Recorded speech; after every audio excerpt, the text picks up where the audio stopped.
అందరికీ నమస్కారం. రాష్ట్ర ప్రజలు, శ్రేయబుల్స్ ప్రతి ఒక్కళ్ళకి అదే మార్గాని భరత్, రాజమండ్రి ఎంపీ. అయ్యా భరత్ గారు, అప్పులు తెచ్చి పథకాలు ఇస్తే అది అభివృద్ధి అవుతుందా? సార్ చెప్పు. పోనీ అభివృద్ధి అనుకుందాము, సంపాదించుతున్నావా? సంపాదించి ఏమైనా ఇస్తున్నావా? లేదు, అప్పులు చేసి పథకాల రూపంలో డబ్బులు ఇస్తే చేసిన అప్పులు ఎలా తీరుస్తావు? ఒక్కసారి చెప్పు. అప్పుల రూపంలో డబ్బులు తీసుకొచ్చితే ఎలా తీరుస్తావు? పథకాలు ఏ విధంగా తీరుస్తావు చెప్పు ఒకసారి రాష్ట్ర ప్రజలకి. మరి ఎవరో కష్టపడి సచివాలయ ఆఫీసులు కడితే వాటిని తాకట్టు పెడుతున్నారు. ఇదేనా మన పరిపాలన అంటే? వైసీపీ పరిపాలన ఈ 5 సంవత్సరాలు ఇదే ప్రకారం ఇదే విధంగా చేసుకొచ్చారు. ఇదేమైనా సరైందేనా? ఇది ఎప్పటికీ సరైంది కూడా కాదు. వాళ్ళు ఉద్యోగాలు ఇచ్చి, ఎవరైనా ఉద్యోగాలు ఇచ్చింది అది కాదు. మనకు డెవలప్ కావాలి, అభివృద్ధి కావాలి. అభివృద్ధి లేకుండా ఏం లేకుండా వాళ్ళ ఉద్యోగాలు చేసామంటే అది ఎప్పటికీ సరైనది కూడా కాదు. ఉద్యోగంతోనే కాదు, ఏదైనా కానీ ఏ విధానంలో అయినా కానీ జరిగిన అభివృద్ధి గురించి చెప్పాలి కానీ ఉద్యోగాల గురించి ఒక్కడి గారు అన్నీ డెవలప్ అయితేనే కదా. ఏ విధంగా కాకుండా ఉద్యోగాలు ఇస్తాము, ఇవి ఇస్తాము అనేది ఇంత అలా కాదు. అభివృద్ధి అంటే పోలవరం రాజధాని కానీ కంపెనీలు కానీ మొత్తం వస్తేనే ఒక అభివృద్ధి, కానీ ఉద్యోగాలతో అభివృద్ధి కాదు. కొంచెం తెలుసుకోండి. గత వీడియోలో కూడా చాలాసార్లు కూడా చెప్పాను. ఒకసారి ఆలోచించండి. ఎవరో కట్టిన సచివాలయం తీసుకొచ్చి తాకట్టు పెట్టారు. మన పరిపాలన దేవును, మన పరిపాలన గురించి ఏం తెలియదు. కొంచెం ఆలోచించుకోండి. అలాగే రాష్ట్ర ప్రజలు, తెలంగాణ కానీ ఆంధ్ర కానీ తెలుగు రాష్ట్ర ప్రజలు నామినేషన్లు జరిగేటప్పుడు ఎవరే కానీ చిన్నపిల్లలు మాత్రం తీసుకుపోయి ర్యాలీలో పాల్గొనవాకండి. ఈ ప్రతిపక్ష పార్టీ వాళ్ళు, అధికార పార్టీ వాళ్ళు ఒక మన ఆంధ్రాలో చెప్పుకుందాం, ఎక్కడైనా కానీ గొడవలు సృష్టిస్తున్నారు, అల్లరి వస్తున్నారు. అధికారంలోకి రానివ్వరేమో టీడీపీ వాళ్ళు అని ప్రతి అధికార పార్టీ వాళ్ళు గొడవలు సృష్టిస్తున్నారు. పిల్లల మాత్రం ఇట్టి పరిస్థితులు తీసుకుపోకూడదు. ఒకసారి ఆలోచించండి రాష్ట్ర ప్రజలు.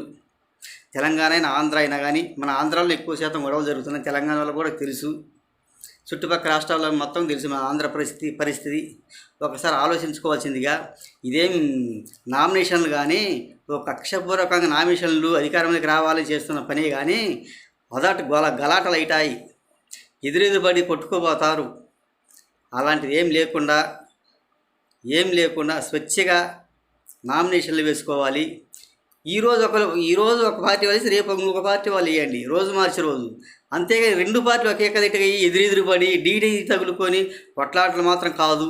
అదేం మిరపకాయ కోత లేక మిరపకాయలు ఏరేదో మాత్రం కాదు.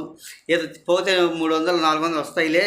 పిల్లలు కూడా ఆడ కోసినా కొయ్యకపోయినా పెట్టుకుని మనమే కోయొచ్చు 4 చెట్లు, డబ్బులు వస్తాయని తీసుకుపోవటానికి. అదేం కాదు. కొంచెం మారవలసిందిగా తెలుసుకోండి. మన రాష్ట్ర ప్రజలు కొంచెం పల్లెలలో వాళ్ళు, విలేజీ వాళ్ళు మిరపకాయ కోతకు పోయారు. బిక్క పల్లెటూరులు ఉంటారు కదా, సిటీలలో కూడా వెళ్తూనే ఉంటారులే.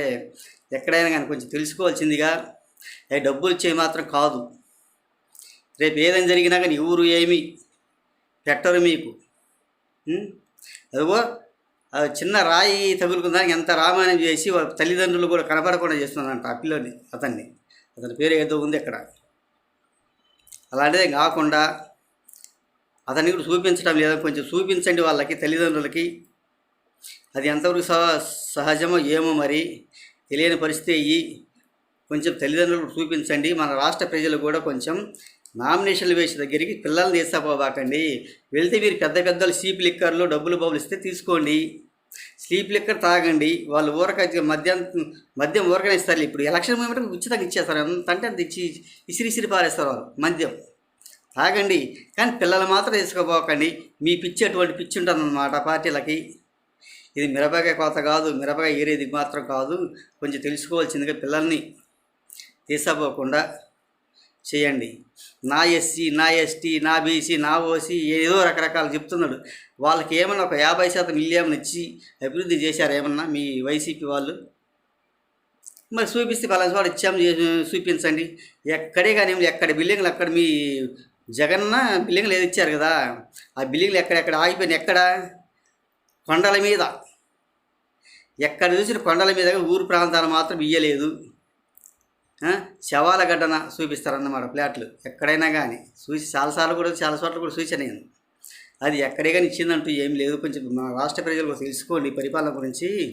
ఇది ఒక కక్షపూర్వకంగా వాళ్ళు వాళ్ళు అధికారంలోకి రావాలని చేస్తున్న పరిపాలన, చేస్తున్న రాజకీయం ఇది. కొంచెం తెలుసుకోవాల్సిందిగా రాష్ట్ర ప్రజలకి, శ్రేయబల్సి ప్రతి ఒక్కళ్ళకి హృదయపూర్వక ధన్యవాదాలు తెలియజేస్తూ చాలా తెలుసుకుంటాను నేను.